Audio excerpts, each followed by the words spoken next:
मैं धर्माराम ढाका राम गोपाल गाड़ोदे आदर्श विद्या मंदिर से आपका स्वागत करता हूं ऑनलाइन क्लासों में। आज का हमारा टॉपिक लेखन कला और शहरी जीवन।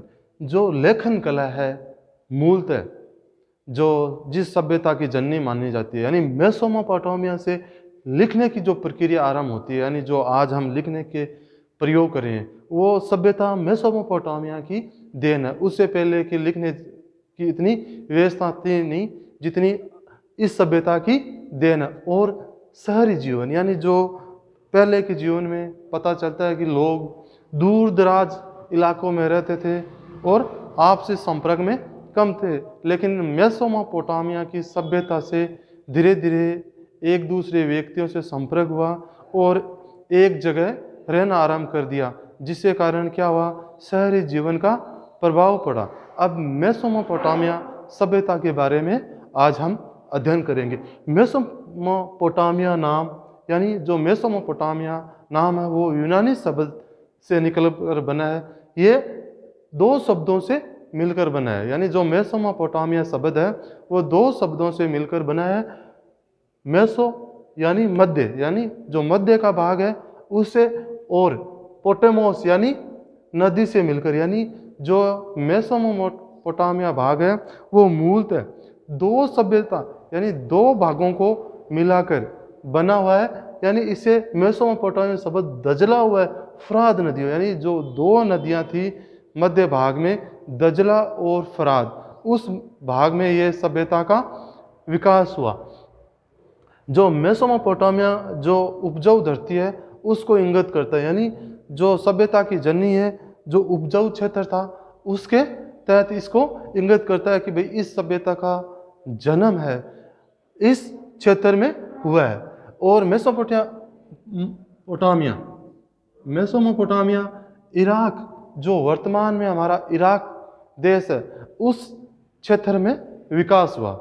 इस क्षेत्र में वह दो नदियां बहती थी, पहले दजला और फरात। इस क्षेत्र के कारण इसका जो भाग है उसमें मेसोपोटामिया का उद्गम हुआ और धीरे धीरे ये सभ्यता आगे की ओर बढ़ने लगी, जो उत्तरी सीरिया है वर्तमान का तथा तुर्की में 2000 ईसा पूर्व तक फैली। ये सभ्यता है यहाँ तक फैली, और जहाँ इस सभ्यता की भाषा थी मुख्य सुमेरियन, जो आरंभ में थे वो सुमेरियन थी। उसके बाद में अकदी भाषा हुई, और उसके बाद में क्या हुआ, एक महान योद्धा था अपना कौन, सिकंदर, यानी उस समय सिकंदर का आगमन इस मेसोपोटामिया सभ्यता के रूप में भी होता है और इस इराक क्षेत्र पर उनका शासन होता है। तो उस समय 1336 से 1323 ईसा पूर्व हिब्रू भाषा का विकास हुआ, जो उस क्षेत्र में मूलतः बोली जाती थी। मेसोपोटामिया और उसका भूगोल, यानी उसका भूगोल और क्षेत्र किस प्रकार से था, ये देखो। इराक एक भौगोलिक विविधता वाला देश था, यानी वह इराक था, वहाँ अलग अलग प्रकार की विविधता पाई जाती थी। नहीं, प्राकृतिक विविधता, जैसे हरे भरे ऊंचे नीचे मैदान, यानी प्रकृति के द्वारा देन, कहीं उबड़ खाबड़ धरातल थे और पहाड़ी क्षेत्र थे, वहाँ वो भी हरे भरे पाए जाते थे। उस प्रकार से जैसे अपने नीलगिरी पर्वतमाला है तो उसमें हरे भरे पेड़ पौधे पाए जाते, उसी प्रकार से क्या मेसोपोटामिया में भी एक प्रकार की विशेष मैदान पाए जाते थे, जो पर्वत श्रृंखला के रूप में फैले गए। ये 100 झरने तथा जंगली फूल थे, यानी जहाँ पानी की व्यवस्था, शुद्ध झरने बहया करते थे जिसके कारण वह खेती बाड़ी करते थे, और जो जंगल में फूल खिलते थे, यानी वहाँ के लोग कहते थे जंगल भी बहुत खूब लंबे चौड़े थे। वर्षा, वहाँ मेसोपोटामिया में वर्षा की अच्छी मात्रा होती थी, वहाँ खेती बाड़ी होती थी और बारिश होने से वहाँ का जीवन अच्छा चलता था। और वहाँ उस समय वर्षा के समय एक विशेष प्रकार की घास पाई जाती थी, उसे घास को स्टेपी घास कहते हैं, यानी स्टेपी घास के बड़े बड़े मैदान पाए जाते थे, यानी बहुत उपजाऊ क्षेत्र के रूप में क्या है, वर्षा घास के मैदान थे, यानी बहुत बड़े मैदान थे जहाँ वर्षा होने के बाद में, फसल होने के बाद में वहाँ पशुपालन होता था, यानी जो लोग थे वो अपनी बैल बकरियों को वहाँ चराने ले जाया करते थे और वहाँ चराने के बाद में वापस लाया करते थे। यानी जो बारिश होने के बाद में वहाँ लोग अपनी जो पशुपालन करते थे वहाँ लेके गए और वहाँ चराने के बाद में वापस अपने घर आते थे। वहाँ नहीं रहते थे, अपने घर आते थे। नदियाँ थी, नदियों में खूब वहाँ के खाद्य पदार्थ के लिए मछलियाँ उपलब्ध थी और वहाँ गर्मियों में पिंड खजूर बहुत खूब होते थे। यानी जो खजूर का पेड़ आज हमारा वर्तमान जो हर क्षेत्र में गया है वो भी इराक की देन है। यानी इराक जो मेसोपोटामिया है वह सभ्यता थी, यानी उसकी सभ्यता के तहत ये एक खजूर का पेड़ विकसित हुआ उस सभ्यता में और वह दूसरे क्षेत्रों में लाया गया। जैसे उदाहरण के लिए अंग्रेज हमारे भारत में आए, उस समय हमारे देश में चाय का उत्पादन नहीं होता था, लेकिन अंग्रेज आए और अंग्रेज देखा कि भाई यहाँ की चाय अच्छी उत्पादन की जा सकती है, तो चाय के बागान लगाए और चाय उत्पादन। उसी प्रकार से क्या हुआ, ये जो खजूर थे, पिंड खजूर, इराक से या मेसोपोटामिया की सभ्यता से एक स्थान से दूसरे स्थान, जैसे अफ्रीका में गए, भारत में आए, उसी प्रकार से ये खूब खजूर होया करते थे। और वहाँ उस समय मुद्रा चलती थी, उससे पहले कोई मुद्रा का प्रचलन नहीं था। मेसोपोटामिया की सभ्यता से ये पता चलता है कि वहाँ एक विशेष प्रकार की मुद्रा जो पत्थर की थी, यानी अपन मारवाड़ी में बोलते हैं पत्थर या भाटा, उसकी थी क्या, मुद्रा। वो जो काम कराने के बाद में या कि कोई अपना कार्य पूर्ण होने के बाद में उसे मुद्रा यानी लेन देन में ये कार्य करते थे कि मुद्रा का प्रयोग करते थे। यानी कोई चीज़ या कोई वस्तु खरीदने के लिए मुद्रा का इस्तेमाल करता था। और मुद्रा किसकी होती थी, पत्थर की होती थी।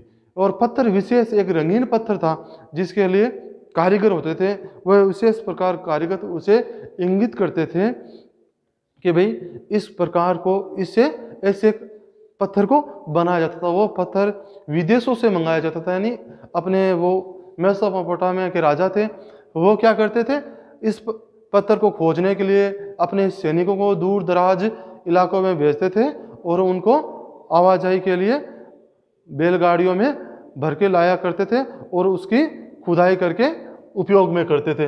धातु, उस समय धातु का भी प्रयोग हुआ। कौन सी सभ्यता में, मेसोपोटामिया की सभ्यता में धातु का प्रयोग हुआ। और धातु कौन सी, तांबा या रांग, टिन। यानी इस समय तांबा और टिन का प्रयोग विशेष प्रकार से मिश्रण होकर और कांसा बनाया गया। और इस युग को हम कांसा युग भी कह सकते थे। और ईंधन के रूप में कोयले का आविष्कार हुआ, यानी जो लकड़ी थी उसको कोयले के रूप में परिवर्तन की थी। इसके बाद ये कोयला वहाँ का मुख्य कार्य हो गया, लोगों को कोयले की बनाने की पद्धति आरंभ हो चुकी थी। उसके बाद में कोयले की जानकारी थी, कांस्य युग व तांबा राग से मिश्रण होता था। हथियार, जो उस समय उस सभ्यता में हथियार बनाए जाते थे वह भी इससे बनाए जाते थे, कांस्य से बनाए जाते थे। यानी उस समय कांस्य की खूब लोगों को जानकारी थी। और जो अपने रक्षा करने के लिए, यानी अपने राज्य की रक्षा करने के लिए जो हथियार बनाए जाते थे वो कांस्य के बनाए जाते थे। जैसे भालों की नोक पर जो कांस्य की इंगत होते थे। इस प्रकार क्या है, शहरीकरण का महत्व। ये होने के बाद देखो मेसोपोटामिया हो गया, भूगोल हो गया उसका, भाषा होगी, सिकंदर का आरंभ हो गया और उसका भूगोल होगी। भूगोल के बाद में वर्षा होगी, पशुपालन हो गया, नदियाँ हो गई, मुद्रा हो गई, धातु हो गई, हथियार हो गए। उसके बाद में क्या है, शहरीकरण का महत्व है। शहरीकरण का महत्व मतलब उस समय शहरों की बड़ी संख्या में रहने का स्थान नहीं था। मतलब उस समय क्या था, इतनी जगह नहीं थी कि शहरों में आकर बस जाए। अर्थव्यवस्था में, खाद्य उत्पादन में, अन्य आर्थिक गतिविधियों में विकसित होने लगी।